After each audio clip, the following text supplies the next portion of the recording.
keep it going for Matt Threadwell. Let him hear it, guys. Come on.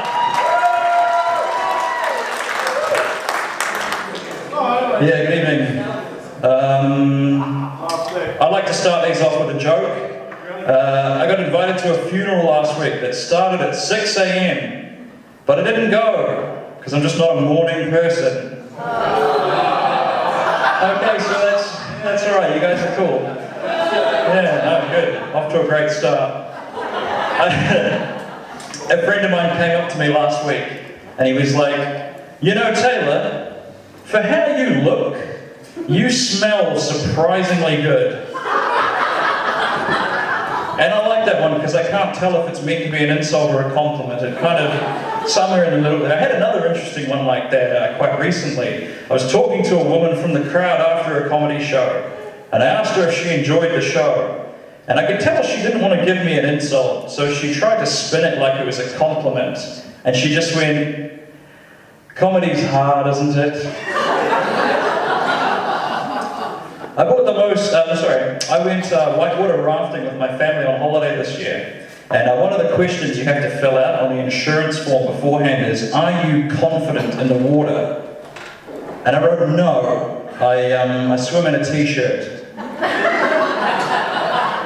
I don't know what kind of question that was, right? Like, I'm not even confident on land.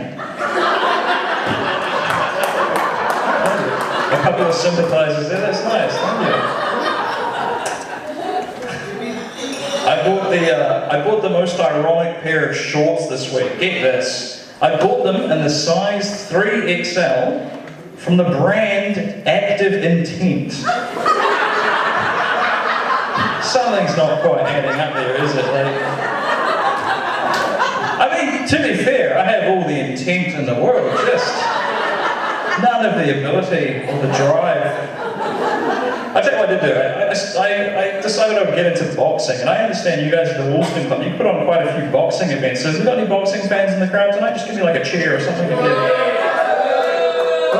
Was there someone booing just before? And did you shout, "You look like Tyson Fury"? Yeah, he's good, eh? Yeah, he's a good lad. Where the fuck was I going with this? Yeah, I started boxing. And you know how boxers have like a cool nickname, like Tyson Fury is what, the Gypsy King, isn't he? No, I started boxing. And you've got to have a cool nickname when you're boxing. So the guys down the gym came up with some cool boxing nicknames for me. My first one is Rocky. And that sounds pretty dangerous until you learn that it's short for Rocky Road. Sometimes they call me Sugar High Leonard. Okay, there's a couple of boxing fans and that's kind of niche. And then after I step into the ring, they call me Taylor Not So Swift. Yeah.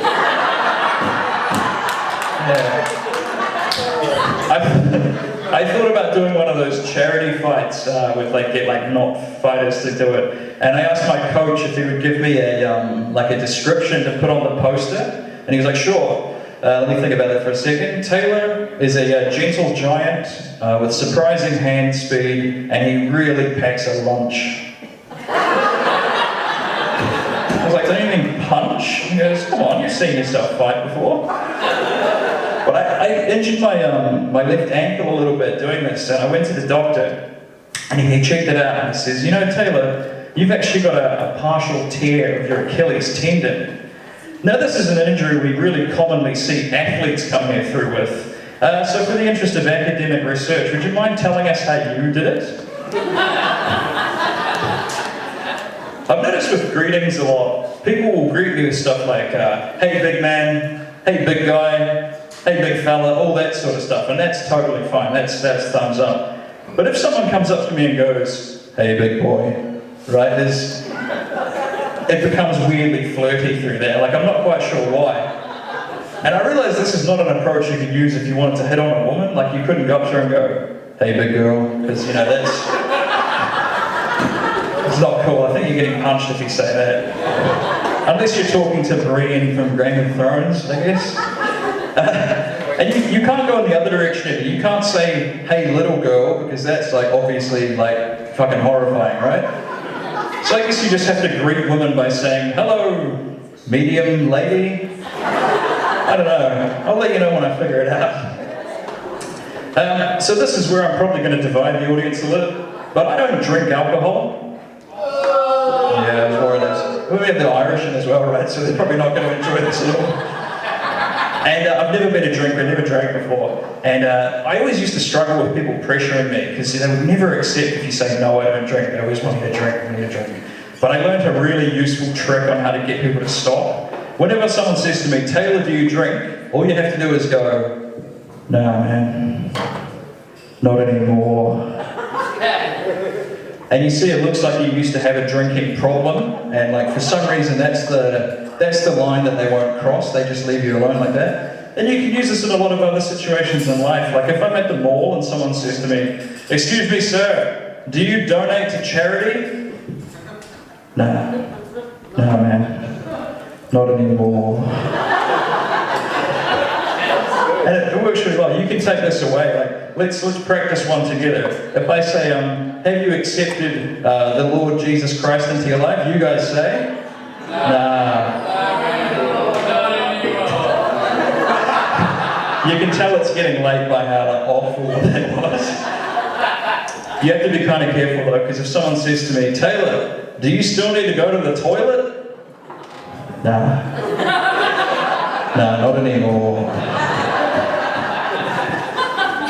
So I used to live in Japan, right? And the city that I was in was called Fukuoka. And there is a street in Fukuoka that's called Oyakodori. And this is where all of the foreigner-owned nightclubs and bars and stuff like that were. So naturally, if you were like a Japanese person that was wanting to go home with a foreigner, this was where you would come to on weekends. And I can show you this after the show, 100% true. Oyakodori translates to Street of Parental Disappointment. And a bar in the street is actually where I started doing comedy for the first time. And my parents are in the audience tonight, so I really hope I'm living up to that name for them. And there was one year, every year they would, in this particular bar, they would throw a Halloween party. And I thought I would go to one of these ones, because my friend had set me up on like a blind double date. There were two Japanese women there that he needed like a wingman or something for. So I thought it would be fun to dress up as a character from Dragon Ball Z called Piccolo. Now I saw one guy, where's the guy with the Dragon Ball Z hat? I saw him in here earlier today, is he still around? Did he leave? Fuck, well this joke was pretty much just for him, so that's alright. If you don't know what the character is, he's a big muscular green alien, so I dressed up as that. And as I was walking to this street to go to the party, these two children stopped me to take a photo with them. And I would take the photo, and I think this is cool. And then as they run off, one of them shouts back at me, "Thanks for the photo, Shrek."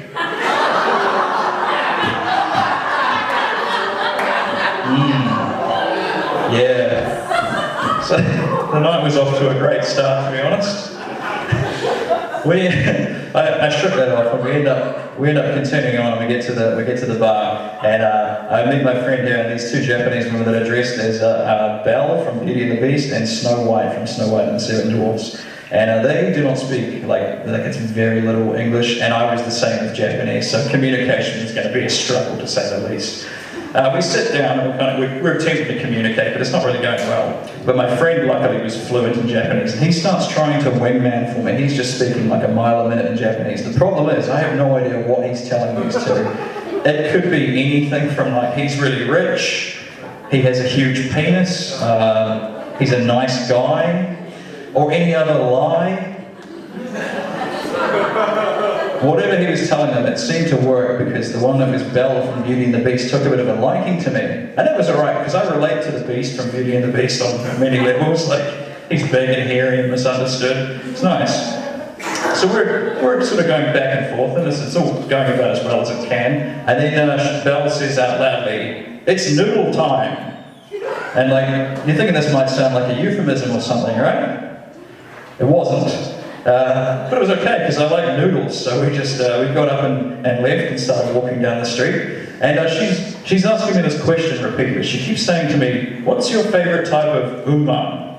Now at the time, uma is the Japanese word for horse. So I thought she was saying, "What's your favourite type of horse?"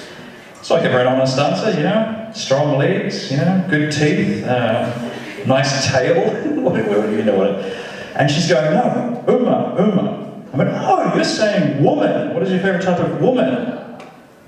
Same answer, I guess, should we? Like, what am I going to be rude? So we get to this noodle place, and we sit down, and she's trying to be cute. She's pretty drunk at this point, and she's trying to feed me noodles. Now, she's trying to feed me drunk noodles using chopsticks. I don't know if you've ever seen a drunk Japanese person using chopsticks before. It looks a lot like a sober white person using chopsticks. Yeah, it's rough. We managed to kind of get through that like unscathed, with a spillage here and there. And then as we were leaving, things took a bit of a turn for the worse. She trips over, bashes her head into the ground, and basically falls unconscious, which is not a good look for me, who was being mistaken as an ogre earlier in the night.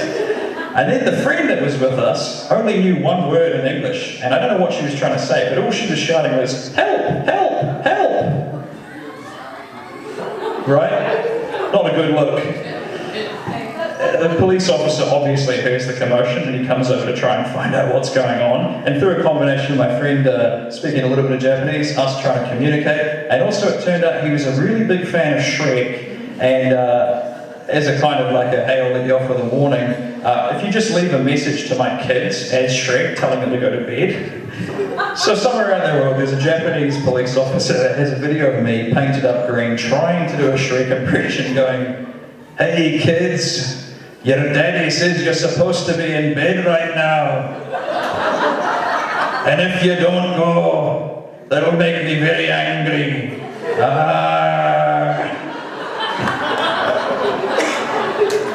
If I ever find him again, I want to see that video. So I got one other story from my days of living over there that I'm going to share with you, and then we're going to go. So I was interviewing to get a job as an English teacher at a local high school. And was that a Shrek impression from the front there? What did you say? Oh. That's kind of racist, isn't it? Yeah, the green, I suppose. Alright, so I'm trying to get a job as an English teacher at a local high school. We go into the interview, and the guy interviewing me is a pretty normal guy. He's like maybe in his mid-30s. He was Japanese, and he spoke pretty good English. We sit down, and he says, Taylor, why don't you tell me a little bit about your work history? And at the time, I'd only ever worked at a pizza shop before, so I was kind of embarrassed to say pizza shop, so I lied. And I told him I had 4 years of experience in the AV industry. Now, what I didn't know at the time is that AV means something very different here to what it means over there. If you don't know, over here, it stands for audio-visual, and it's like, doing mics and lights and speakers and all that kind of tech stuff that happens before a concert. Over in Japan, AV stands for adult video. Yeah, so you guys know what that means, right? Adult video? It's exactly what you think it is. I still remember the look on his face. It was like equal parts horrified, confused, but ultimately curious. He took a second to compose himself and was like, well, that's the first time I've ever had that happen. How did you get into that line of work? And I remember, I'm lying. I'm just trying to say things that I think sound good in a job interview. So I went, to be honest with you, AV has been a lifelong passion of mine. It's actually a family business. Mum and Dad met doing a job. When I was 9, Dad showed me some of the basics. And then when I was 14, we got the internet at home, and I figured the rest out on my own. When I was in high school, I started my school's first ever AV club. And then I just graduated and started working. And he goes, all right, well, that's fair enough. You enjoyed this line of work then? And I was like, it's great. I enjoyed the time immensely. It's a job where you get to get your hands dirty, travel a lot, and meet a lot of interesting people. And he goes, he got kind of nervous when I mentioned the travel, and he says, you didn't do any AV at a school, did you? Because that could be a bit of a problem here. And I had to come up with something on the spot. He says, no, I used to do AV at like hospitals, churches, and even a couple of retirement homes. And he says, okay, fair enough. Where do you see yourself in like 5 years' time? And I said, you know, I'd like to be teaching full-time and maybe just keep the AV stuff to like a hobby on the side. And he said, well, why did you leave? It sounded like you were doing all right. It sounds like you had a good thing going there. And I said, well, you know, the money wasn't great, and it's harder on your body than you might think. There's a lot of heavy lifting involved, a lot of crawling around on your hands and knees, and trying to squeeze yourself into small. But you know, there's only so much you want to spend your life doing that. And he goes, well, that's fair enough, I guess. I got to be honest with you, Taylor, you're probably not the right man for this job, but let me walk you out to the street. And then as we were walking out, I think his curiosity overcame him a little bit, because he leaned in really close and he said to me, you know, Taylor, it can't have been all bad up there, right? Like, you must have worked with a lot of really beautiful women during your time in the industry, right? And that's when I went, to be honest with you, it was usually just me and like 3 other guys.